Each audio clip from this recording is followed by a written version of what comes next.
जब इंसान के वो ताबे हो गया, उसका फरमा बरदार हो गया, तो अब उसके ऊपर से वो हुक्म आम कुत्तों वाले उठा लिए जाते हैं, है ना। अब इसको आप अपने दरवाजे पर रख सकते हो आपके घर की चौकीदारी के लिए, मगर आम कुत्तों के लिए अब क्या हुक्म है, नहीं रख सकते। बिस्मिल्लाहिर्रहमानिर्रहीम। अल्लाहुम्मा सल्लि व सल्लिम अला सय्यदना मुहम्मदिन व अला आलि सय्यदना मुहम्मदिन कमा तुहिब्बु व तर्दा बिन तुसल्ली अलैहि। पीर के तसर्रुफ और तरबियत के असरात। पीर के तसर्रुफ, उनकी ताकत, उनकी पावर और उनकी तरबियत के असरात। पीर का फैज़ मुरीद में कम मुंतकिल होता है। बात समझ आ रही है। एक वजूद के तामीर के लिए, एक आम से खास बनाने के लिए, इस आम को किसी खास मुर्शिद कामिल की कितनी ज़रूरत है, उस पे इंशाअल्लाह ताला हम फोकस करेंगे। हज़रत अबुल कासिम कुशैरी रहमतुल्लाह ताला अलैह ने अपने पीर अबू अली दक्काक रदी अल्लाह ताला से रिवायत करते हैं कि उस पेड़ में जो खुद उगता हो, वो पेड़ जो खुद उगता हो, यानी जिसे हम जंगली कहते हैं। एक आदमी आम खा रहा था, गुठली फेंक दिया, मौसम बारिश का हो, बीज में जान हो, तो बारिश पड़ते ही वो पौधे की शक्ल इख्तियार कर लेगा, पौधा बन जाएगा। ये खुद ही उग गया, उगाया नहीं गया। जैसे जंगलों में, पहाड़ों में जंगली पेड़, पहाड़ी पेड़, इसको कोई उगाता नहीं है, ये खुद उग जाते हैं, है ना। इनकी कोई देखभाल नहीं करता, ये खुद ब खुद अपने आप जिस रंग रूप में होना होगा हो जाएंगे। तो एक होता है, एक पेड़ उगाया जाता है और एक खुद ब खुद उग जाता है। एक पेड़ को तो मैंने मिसाल दिया जैसे जंगली पेड़ कहलाता है ना, खुद उग जाए। और वो पेड़ जिसे बागबान ने नहीं लगाया, है ना, एक पेड़ तो वो हुआ जिसे बागबान ने लगाया, और एक पेड़ वो जिसको बागबान ने नहीं लगाया, खुद उग गया, जंगली हो गया। वो उसमें पत्ते भी निकल आए, शाखें भी निकल आए, यहाँ तक कि वो दरख्त तवाना और जवान भी हो जाए, अपने शबाब को पहुँच जाए, यानी फल फूल और फल आने की उम्र को पहुँच जाए। बराबर है, उस कैफियत में अगर वो पहुँच जाए।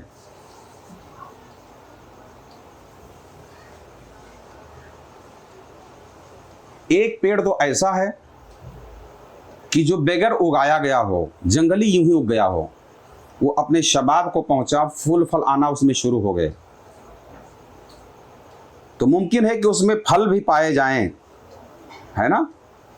जैसा कि होता है कि जंगली पेड़ों में भी फल फूल लगते हैं, जिस तरह पहाड़ी या जंगली पौधों के अंदर फल फूल लगते हैं, लेकिन उसका जायका वो जंगली बगैर देखभाल किए हुए पौधे, और एक ऐसा पौधा जिसको एक माली ने उगाया हो, क्या किया हो, एक माली ने उगाया हो, उसकी परवरिश की हो, उस पर तसर्रुफ किया हो, उस पर तवज्जो उसने डाली हो। अब आप बताएं कि उस पेड़ के फल, साइज और जायके में उसके मुकाबले जिसको एक माली ने परवरिश करके उगाया हो, क्या फर्क नहीं होता है। दोनों पेड़ आम के हैं, मगर एक की देखभाल करने वाला कोई नहीं है, जंगली है, तो उसके फल की साइज भी छोटा रहेगा, उसके फल में इतना जायका भी नहीं रहेगा। मगर एक ऐसा पेड़ जिसको माली ने उगाया, क्या किया, अब उसकी बेज़रूरत टहनियों को उसने काट दिया, एक शेप में लेकर आया, उसकी निगरानी किया, है ना, उसको जब जब जिन जिन चीज़ों की ज़रूरत रही उनको डालता रहा। बराबर है, एक बागबान जैसे कैसे निगरानी करता है, मुकम्मल निगहबानी करता है कि उस पेड़ के अंदर कोई खराबी न आवे, कोई बीमारी न लग जावे। अब जाहिर सी बात है, पेड़ में बीमारी लगेगी तो फल भी तो उतने तवाना नहीं देगा ना, वो उतने सेहतमंद फल उसके अंदर नहीं निकलेंगे। और जब बागबान इस पेड़ को लगाता है तो फिर एक जगह से एक तो जंगली पेड़ उग गया, मगर एक बागबान एक पेड़ लगाना चाहेगा तो सबसे पहले उसको नर्सरी में डालेगा। किस में डालेगा? जो नर्सरी, जहाँ पौधे उगाए जाते हैं, जहाँ पौधे उगाए जाते हैं, नर्सरी के अंदर बहुत सारे पौधों को उगाएगा। अब वो जानेगा कि इसकी एक उम्र हो गई है, यानी 1 साल 1.5 साल तक के उन आम पौधों के साथ वो रखेगा। उसके बाद उसको ले आकर के वो दूसरी जगह लगाएगा, यहाँ से उखाड़ेगा, अब दूसरी जगह लगाएगा। तो याद रखें, एक जगह से उखड़ कर इसको दूसरी जगह पर जाना, इसके अंदर आप समझते हो, वो दरख्त के अंदर ताकत और तवानाई वो पा जाता है। क्या पा जाता है? खूब उस पेड़ के मुकाबले जो पेड़ जहां उगे वहीं रहने दो, और एक पेड़ जहां होगा वहां से उठाकर दूसरी जगह उसको मुंतकिल करो। तो जिसको मुंतकिल करोगे, तो मुंतकिल करने का मतलब ये है कि उसका कोई निगहबान है। क्या है? यानी यहाँ से वहाँ, वहाँ से यहाँ, वो हर उस मरहले में लेके जाना चाह रहा है जो इसके लिए ज़रूरी है। एक पौधा उग गया, जंगलियों की तरह पड़ा हुआ है, कोई देखभाल करने वाला नहीं है, और एक ऐसा पौधा जो उगाया गया और वहाँ से अपने असल जगह से उठाकर एक साजगार माहौल में लाया गया। जब जितनी ज़रूरत उसको थी नर्सरी में रहने की, उतने टाइम तक नर्सरी में रहने दिया। उसके बाद जब लगा कि अब इसको हमको बाग में लगाना है, खेती में लगाना है, फिर वहाँ लगाया। तो इसमें जब इतनी निगरानी और इतनी का नाम है तवज्जो और तसर्रुफ उस पर किया जाता है, तो उस पे उस जंगली पेड़ के मुकाबले में फूल भी बड़े बड़े और ज़्यादा आते हैं, फल भी बहुत ज़्यादा आते हैं जंगली के मुकाबले में। क्यों? इसलिए कि इसके ऊपर किसी ने तसर्रुफ किया है, किसी ने तवज्जो किया हुआ है। तो इसलिए खूब उसके तंदुरुस्त और मीठे और जायकेदार फल फूल उसमें लगते हैं। जिस तरह शरीयत ने जिस तरह शरीयत मुताहरा के अंदर एक सिखाए हुए कुत्ते, यानी वो कुत्ता जिसको ट्रेन किया गया हो, शिकारी बनाया गया हो, शिकार उसको सिखाया गया हो, तो सधाए गए कुत्ते की शिकार हमारे लिए हलाल है। क्या है? एक ऐसा कुत्ता जो शिकारी, जिसको हमने ट्रेन किया हो शिकार के लिए, और उसके जरिए हम शिकार पकड़ते हैं, तो उसको हम खा सकते हैं, हमारे लिए हलाल है। मगर एक आवारा कुत्ता, एक जंगली कुत्ता, उसका शिकार आप नहीं खा सकते। देखो, किसी पर तवज्जो की गई हो, है ना, किसी की तरबियत की गई हो, तो तरबियत की गए इस नजस जानवर कुत्ते को भी शरीयत ने बहुत एतबार से देखा है। बात समझाएंगे? एक सधाए हुए कुत्ते के शिकार आप खा सकते हैं, मगर जंगली कुत्ते का नहीं खा सकते, बराबर है। तो तरबियत का बहुत ही ज्यादा अहमियत है। तो अब एक पेड़ जो बगैर किसी क्या नाम है निगरानी में रहा, बगैर किसी तसर्रुफ में रहा, तो उसके फल जैसे क्या नाम है तरबियत किए हुए के मुकाबले में कमजोर आते हैं। वैसे ही एक जो है, अब देखिए, अब ये कुत्ते की जो मैंने मिसाल दिया कि एक सधाया हुआ कुत्ता है, ट्रेन कुत्ता है, उसका शिकार हमारे लिए हलाल है, शरीयत ने उसका एतबार किया। मगर दूसरे कुत्ते का है तो भाई दोनों कुत्ते ही, मगर इस कुत्ते पर किसी अशरफुल मखलूकात ने मेहनत किया, उसको ट्रेन किया है ना। तो अब ये कुत्ता हमारे शरीयत के नज़र में मोतबर हो गया। याद रखें, तमाम इसी तरह ये 2 मिसालें हमने दिया, ठीक इसी तरह तमाम मशाइख़ औलिया का इस पर इत्तेफाक है। क्या है? तमाम औलिया कराम मुत्तफिक इस बात पर, इस कौल पर हैं कि जिसने फलाह पहुँचाने वाले को नहीं देखा, जिसने फ़ायदा पहुँचाने वाले को नहीं देखा, वो खुद फलाह कभी नहीं पाएगा। क्या मतलब इसका? इसलिए कि हमारे सामने सरकारे मदीना सल्लल्लाहु ताला अलैहि वसल्लम की सीरत तैयबा है ना। जिसने किसी फलाह पहुंचाने वाले को नहीं देखा, वो खुद फलाह को नहीं पहुंच सकता। यानी जिसने किसी रास्ता दिखाने वाले को नहीं देखा, उसकी सोहबत में नहीं पहुंचा, वो खुद रास्ता नहीं चल सकता। बहुत सारे लोग हमको ख्वाब में आया, हमने ऐसी तरीकत कर लिया, तो ये ख्वाब वाली तरीकत जो है फिर वो ख्वाब ही रह जाती है ना। जैसे एक नजिस जानवर कुत्ता, दरिंदा सिफत एक इंसान की तरबियत में आ जा करके, इंसान के तरबियत में आने के बाद वो इंसानी इशारों पर अमल करने लग जाता है, इंसान का ताबे हो जाता है ना। जब इंसान के वो ताबे हो गया, उसका फरमा बरदार हो गया, तो अब उसके ऊपर से वो हुक्म आम कुत्तों वाले उठा लिए जाते हैं, है ना। अब इसको आप अपने दरवाजे पर रख सकते हो आपके घर की चौकीदारी के लिए, मगर आम कुत्तों के लिए क्या हुक्म है? नहीं रख सकते। इसी तरीके से देखिए सरकारे दो आलम सल्लल्लाहु ताला अलैहि वसल्लम का उसवे हसना, उनकी सीरत पाक हमारे सामने मौजूद है।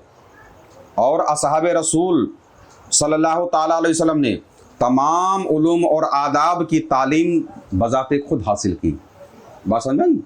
उन्होंने ख्वाब पर, इनके उनके सुने सुनाई पर नहीं, फलाह पहुंचाने वाले की सोहबत उन्होंने इख्तियार की तो वो फलाह को पहुंचे। इसका मतलब ये है कि इस लाइन के अंदर, राह तरीकत के अंदर भी कोई तरीकत की मंजिलें तय किया हुआ शख्स चाहिए, उसकी सोहबत आपको इख्तियार होनी करनी पड़ेगी। आप पर वो तवज्जो करेंगे, आप पर वो तसर्रुफ करेंगे, फिर जाकर के आप इस लाइन में आगे निकले। जैसे कि बाज असहाबे रसूल ने फरमाया कि हमको प्यारे आका अलैहिस्सलातु वस्सलाम ने हर चीज़ की तालीम दी, शरीयत की तालीम दी, तरीक़त की तालीम दी, यहाँ तक कि मारिफत व हकीकत के तमाम रुमूज सरकारे दो आलम सल्लल्लाहु ताला अलैहि वसल्लम ने अपने असहाबे कराम को समझाया, जो जिसके लायक थे, जो जिसकी दुनिया, जो जिसका मशरफ था। इसी तरह जब मुरीद सादिक, इसी तरह जैसे कि सरकारे दो आलम सल्लल्लाहु ताला अलैहि वसल्लम ने जो सहाबी जिस रम्ज़ के थे, जिस कैफियत के थे, जिस ज़र्फ़ के थे, वैसी तालीम और तरबियत आपकी फरमाई। ठीक इसी तरीके से जब कोई मुरीद, सच्चा मुरीद पीर के हुक्म में आ जाता है, उनके हुक्म में दाखिल हो जाता है और पीर का ताबे हो जाता है, शेख कामिल की इत्तिबा में आ जाता है और पीर की खिदमत में रहता है और पीर से आदाब तरीक़त, आदाब शाही सीखता है, तो पीर की बातनी कुव्वत मुरीद के बातिन में इस तरह सरायत कर जाती है जैसे रोशन चिराग, जैसे एक चिराग रोशन हो और एक रोशन ना हो। तो इस मुर्शिदे कामिल की रूहानी सलाहियतें इस तरीके से उस बंदे के अंदर सराहियत कर जाती हैं जैसे एक रोशन चिराग दूसरे बुझे हुए चिराग को रोशन कर देता है ना। एक चिराग रोशन है, उस चिराग को दूसरे बुझे हुए चिराग को लगा तो वो भी रोशन हो जाएगा। यानी चिराग से चिराग रोशन करना यहीं से शुरू हो जाता है। इसी तरह पीर अपने मुरीद के बातिन को भी रोशन कर देता है, जिस तरीके से एक जलते हुए चिराग ने एक बुझे हुए चिराग को रोशन कर दिया। पीर का काम मुरीद के बातिन को रोशन करना है। पीर का असल काम क्या है? अपनी तवज्जो बातनी डाले, अपने रूह के तसर्रुफ करे, अपने कल्ब का तसर्रुफ करे, मुरीद के हाल पर नज़र रखे, उसकी कसाफत को तोड़े, उसको अमलियात व वज़ाई की तरफ लाए। यही सब काम पीर कामिल का होता है। और उस वक्त पीर के इरशादात व अक़वाल जो हाल के नफ़ाइस का ख़जाना है, अपनी लगातार कैफियत के साथ फैज़ सोहबत और सिमा के ज़रिए पीर से मुरीद में मुंतकिल हो जाते हैं। यानी अब वो सारी खूबियाँ जो पीर के अंदर है मुरीद तलब करता है और पीर उसको देता है, अपने बातिन को उसके बातिन से मिला देता है, उसके बातिन के अंधेरे को अपने एक रोशनी से उसको मुनव्वर करता है।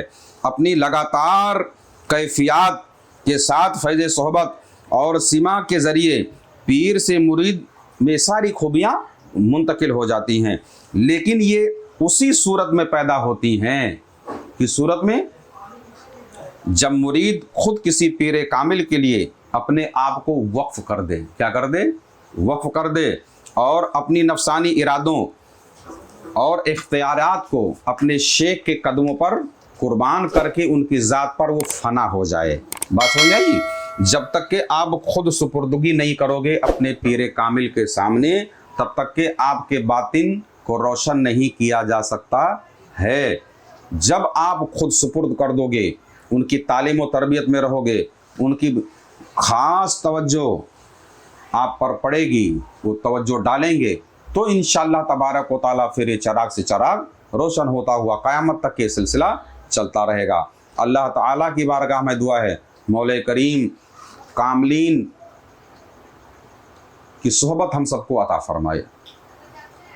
आमीन सुम्मा आमीन बिरहमती का या अरहमर राहिमीन। अगर आप भी कुछ रूहानी खिदमत करना चाहते हैं तो इस चैनल को सब्सक्राइब करें और इसका लिंक भी शेयर करें।